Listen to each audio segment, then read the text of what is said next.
নমস্কাৰ ছাত্ৰ ছাত্ৰীসকল এইচএছ ফাৰ্ষ্ট ইয়াৰৰ যি এক্সাম হ'বলগীয়া আছিল 24 মাৰ্চৰ পৰা 29 মাৰ্চলৈকে যি এক্সাম হ'ব লগা আছিল গোটেইখিনি এক্সাম কেনচেল কৰা হৈছে তাৰে এটা নটিফিকেশ্যন দিছে অসমৰ শিক্ষামন্ত্ৰী ডক্টৰ ৰণোজ পেগুৱে ইয়াতে আছে যে due to reports of question paper leak and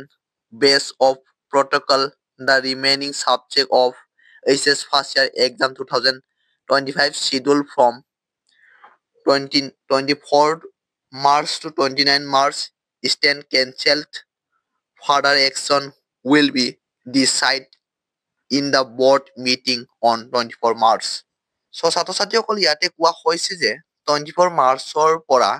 29 মাৰ্চলৈকে কেনচেল কৰা হৈছে এক্সামটো ইয়াৰে এটা নটিছ ওলাইছে এই নটিছত লিখা আছে যে এইচএছ ফাৰ্ষ্ট ইয়াৰৰ এক্সাম কিয় কেনচেল হৈছে এই গোটেইখিনি তথ্য এই নটিছখনতে ডিটেইলছত লিখা আছে যে মেথছৰ এক্সাম যেতিয়া পেপাৰ লিক হোৱা বুলি ধৰা পৰিছিল মেথছৰ এক্সাম যেহেতু কেনচেল হৈছিল তাত কৈছিল তোমালোকে পেপাৰ বিলাক ঘূৰাই দিয়া তাৰ পিছত যেতিয়া ঘূৰাই দিয়াত দেখিলে যে বহুত ইনষ্টিটিউটে মেথছৰ পেপাৰ সিল পেক বহুতো ইনষ্টিটিউটত খুলি পেলাইছিল এক্সামৰ আগতে এনেকুৱাটো নিয়ম নাই ন গতিকে নিয়ম ভংগ কৰাৰ কাৰণে এইচএছ ফাৰ্ষ্ট ইয়াৰৰ এক্সাম কেনচেল কৰিছে তাৰে পিছত 24 মাৰ্চত সকলোৱে মিলি এটা মিটিং পাতিব শিক্ষামন্ত্ৰী মুখ্যমন্ত্ৰী সকলোৱে মিলি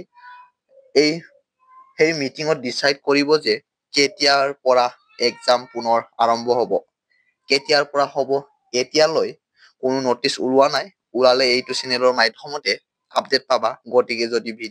এই চেনেলটো সাবস্ক্ৰাইব কৰা নাই সাবস্ক্ৰাইব কৰি লোৱা আৰু ভিডিঅটো যদি হেল্পফুল হয় এটা লাইক কৰি দিবা ভিডিঅটো একেলগে চোৱাৰ বাবে ধন্যবাদ